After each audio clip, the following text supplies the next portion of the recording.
नमस्कार दोस्तों, स्वागत है आपका हमारे इस चैनल में। अगर आप एक सीएससी वीएलई हैं, कॉमन सर्विस सेंटर संचालक हैं, तो आप सभी के लिए सीएससी के माध्यम से बहुत बड़ी अपडेट निकल के आ रही है।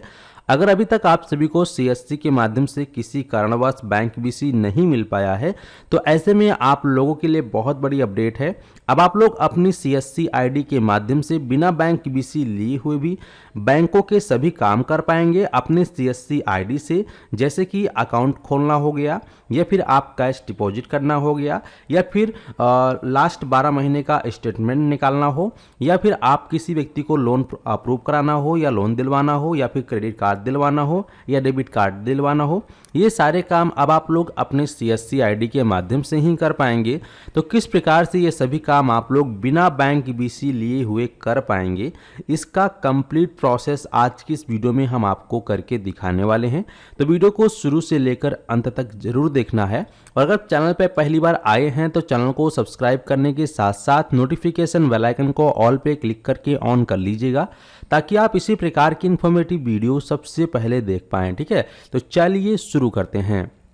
तो अगर आप एक सीएससी वीएलई हैं और आप लोग सीएससी आईडी के माध्यम से काम करना चाहते हैं बैंकों का, और आपको बैंक बीसी नहीं मिला है, तो इसके लिए आपको करना क्या है। सबसे पहले यहाँ पे आपको सर्च का एक ऑप्शन दिखाई देता है। यहाँ पे आप सर्च वाले ऑप्शन पे आएंगे, सर्च करेंगे बीएफ। इतना सर्च करते ही आपके सामने यहाँ पर फर्स्ट ऑप्शन आएगा HDFC BF login in banking. सबसे पहले आप इस पर क्लिक करेंगे। इस पर क्लिक करने के बाद आपके सामने इस प्रकार से डैशबोर्ड ओपन हो जाएगा। अब मान लीजिए अगर आपको किसी भी व्यक्ति के बैंक का स्टेटमेंट निकालना है, तो वो भी आप लोग यहीं से काम कर पाएंगे।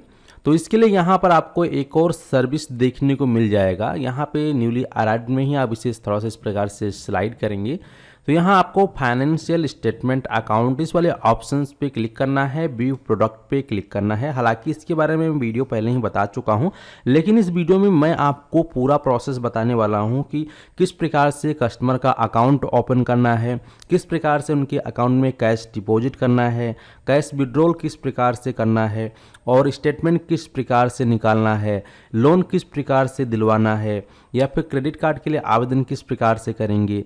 तो इसके लिए आपको सबसे पहले यहाँ पे आना है सीएससी लोन बाजार वाले ऑप्शन पे, जैसे कि हमने आपको पहले ही दिखाया था। तो इस ऑप्शन पे आने के बाद यहाँ पर आपको लॉगिन का बटन दिखाई देगा। सीधा आप लॉगिन बटन पे क्लिक करेंगे। यहाँ पर जो भी आपका सीएससी आईडी पासवर्ड है वो डालेंगे।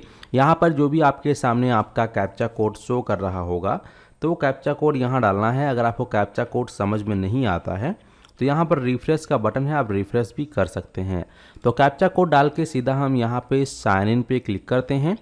साइन इन पे क्लिक करते ही आप देख पाएंगे कि आप अपनी आईडी के माध्यम से इसके अंदर सफलतापूर्वक लॉगिन हो चुके हैं। तो यहाँ पे इस प्रकार से कुछ नोटिफिकेशन आया हुआ है। इस नोटिफिकेशन को यहाँ पे आप कट कर देंगे, और यहाँ पर कुछ इन्फॉर्मेशन चीज़ें बताई गई है जो कि आप लोग पढ़ भी सकते हैं। और यहाँ से अगर हम आपकी इनकम की बात करें कि वीएलई को कितना इनकम होगा, तो यहाँ से वीएलई जो है मंथली 20 से 25 हज़ार रुपये आसानी से इस सर्विस से अर्न कर सकता है, कमा सकता है। वो कैसे कमाएगा ये भी हम जानेंगे। सबसे पहले हम यहाँ पे बात करेंगे अकाउंट ओपनिंग के बारे में। तो अकाउंट ओपनिंग करने के लिए आपको यहाँ पर अकाउंट ओपनिंग पे आएंगे। यहाँ आपको एक्सिस बैंक का ऑप्शन दिखाई देगा।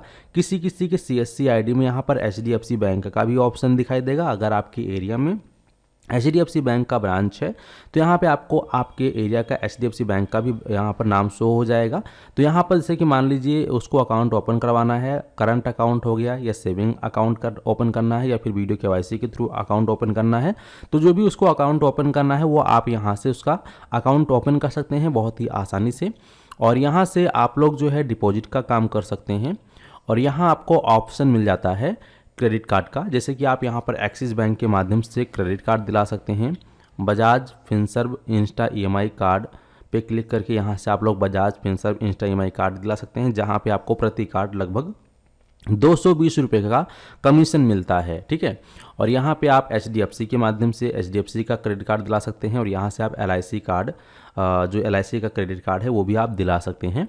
जैसे कि अगर आपको किसी व्यक्ति को दिलाना है तो उस पर क्लिक करोगे, उसका नंबर डाल के OTP से वेरीफाई करेंगे। इसके बाद उसका जो भी आधार कार्ड पैन कार्ड है वो कंप्लीट डिटेल डालेंगे और वीडियो KYC के जरिए उसका आप लोग यहाँ से इंस्टा EMI कार्ड जो है या क्रेडिट कार्ड अप्रूव हो जाएगा और उसको बाई पोस्ट फिजिकली मिल जाएगा। साथ ही साथ उसको डिजिटली जो है इनके जो प्लेटफॉर्म होते हैं एप्लीकेशंस वगैरह वहाँ पर भी शो हो जाएगा। ठीक है, अब हम बात कर लेते हैं कि किसी व्यक्ति को अगर लोन की आवश्यकता है तो लोन किस प्रकार से आप दिलवाएंगे, और फिर लास्ट में हम जानेंगे कि स्टेटमेंट कैसे निकालना है और कैश डिपॉजिट कैसे करना है। तो यहाँ पे आपको ऑप्शन मिलता है लोन प्रोडक्ट का, इस पर हम क्लिक करेंगे। जैसे इस पर क्लिक करोगे तो आपके सामने इस प्रकार से इंटरफेस आएगा। तो यहाँ पे देखेंगे ये नोटिफिकेशन आप कट करेंगे, यहाँ पे साफ साफ लिखा हुआ है कि जब भी आप किसी व्यक्ति का लोन आवेदन करें, लोन उसको दिलाने के लिए, तो उसका सिविल आपको ज़रूरी है चेक करना, क्योंकि सिविल अगर उसका अच्छा रहेगा तो उसको लोन जल्दी अप्रूव हो जाएगा। अगर सिविल उसका ख़राब है तो लोन उसको जल्दी नहीं मिल पाएगा, यहाँ तक कि उसका अप्लीकेशन रिजेक्ट हो जाएगा। तो अगर उसका सिविल जो है वो 500 से कम है या 300 से कम है तो ऐसे में उस व्यक्ति का आपको आवेदन नहीं करना है। अगर सिविल उसका 600 से प्लस है, 600 से ज़्यादा है, तो फिर आप उसका आवेदन कर सकते हैं। तो फिर आपको आवेदन करने के लिए इस प्रकार से नोटिफिकेशन को कट करेंगे और सिविल स्कोर चेक करने के लिए यहाँ आपके लिखा है टू चेक सिविल पर क्लिक करके उस व्यक्ति का Aadhaar number, PAN card number, mobile number, email ID डालकर उसका सिविल स्कोर यहाँ से चेक कर सकते हैं, प्राप्त कर सकते हैं। और ये सिविल स्कोर की जो रिपोर्ट मिलेगी आपको ये 1 ईयर तक वैलिड रहेगा। तो यहाँ पे अब हम आते हैं, यहाँ पे मान लीजिए किसी व्यक्ति को होम लोन की आवश्यकता है तो यहाँ से आप होम लोन दिला सकते हैं, या फिर आपको अगर पर्सनल लोन की आवश्यकता है, किसी व्यक्ति को पर्सनल लोन चाहिए तो सीधा वो पर्सनल लोन पे क्लिक करेगा।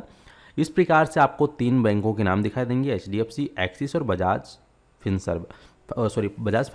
फाइनेंस। ठीक है, तो यहाँ पे जिनमें से आपको उस व्यक्ति को लोन दिलाने की आवश्यकता है वो आप दिला सकते हैं। जैसे कि ज़्यादातर जो लोन अप्रूव होता है वो एक्सिस बैंक और बजाज फिनसर्व के माध्यम से होता है, तो आप इसके थ्रू जा सकते हैं, या आप HDFC के थ्रू भी जा सकते हैं।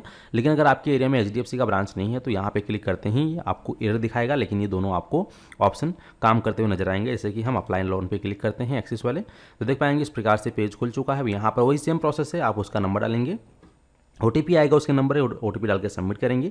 जो भी उसका आधार कार्ड, पैन कार्ड या जो भी पर्सनल डिटेल्स है वो सभी डिटेल्स आप देंगे और उसके बाद उसका वीडियो KYC के जरिए आवेदन सबमिट हो जाएगा और लगभग 1 हफ्ते के अंदर ही उसका आवेदन की जांच करके उसको अगर सब कुछ सही रहता है तो उसका अप्रूव कर दिया जाएगा। और अप्रूव करने के बाद जो भी उसको लोन मिलेगा उस लोन का कुछ % अमाउंट आपको कमीशन के तौर पर मिलेगा, जो कि सीधा आपके DGP वॉलेट में आएगा, जिसको कि आप सीधा अपने बैंक अकाउंट में ले सकते हैं। ठीक है, और कमीशन चेक करने के लिए यहाँ आपको रिपोर्ट पे क्लिक करना है। VLE कमीशन पे क्लिक करोगे तो जितने भी अभी तक आपने एप्लीकेशन आवेदन किए हैं वो सभी चीज़ आपको यहाँ पर लाइन से देखने को मिलेगा। यहाँ से आप बैंक का सिलेक्शन करेंगे, ईयर का सिलेक्शन करेंगे और यहाँ से आप मंथ का सिलेक्शन करके चेक कर सकते हैं।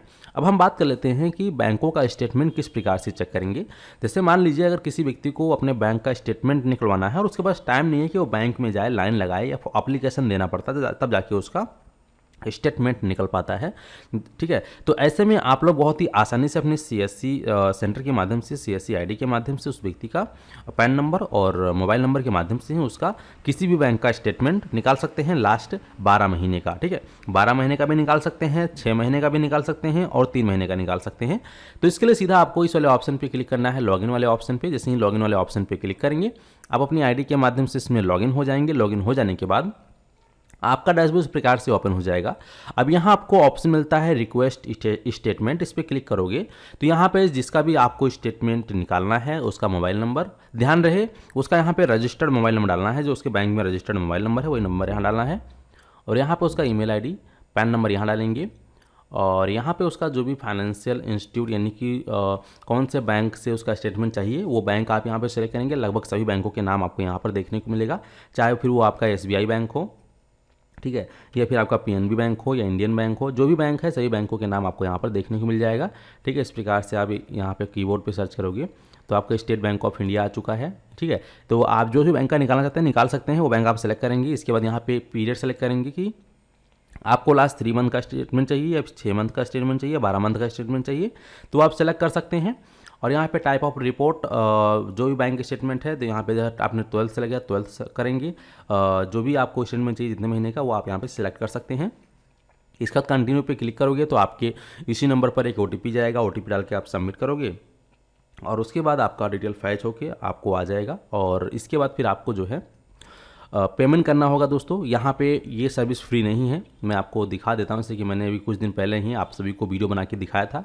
जैसे कि आप यहाँ पर देख पाएंगे, हमने यहाँ पे अपना स्टेटमेंट निकाला था जिसका चार्ज यहाँ पे 50 रुपीज़ रसीद कटती है, लेकिन आपके CSC वॉलेट से लगभग 16 रुपये कटेगा। मान के चलिए 16 रुपये कुछ पैसा नहीं कि 70 रुपये कटेगा आपके CSC वॉलेट से। बाकी का जो कमीशन इन हैंड 23 रुपये वो सीधा आपके CSC वॉलेट में आपको मिल जाएगा, ठीक है। सो यहाँ पे इसे आप पेमेंट कराते हैं तो यहाँ पे सक्सेस हो जाएगा। और यहाँ पे जो व्यू रिपोर्ट है, ये रसीद है, इस पर क्लिक करके आप उसकी रसीद उसको दे सकते हैं। 50 रुपये का रसीद होता है। और यहाँ पर आप क्लिक करके जैसे क्लिक करेंगे तो ये जो स्टेटमेंट है उसके उसी नंबर पर मैसेज में चला जाएगा लिंक। उसी लिंक पर क्लिक करेगा तो जो भी उसका स्टेटमेंट होगा बैंक का, वो स्टेटमेंट सामने खुल जाएगा, उसको आप प्रिंट करके दे सकते हैं या वो देख सकता है, ठीक है।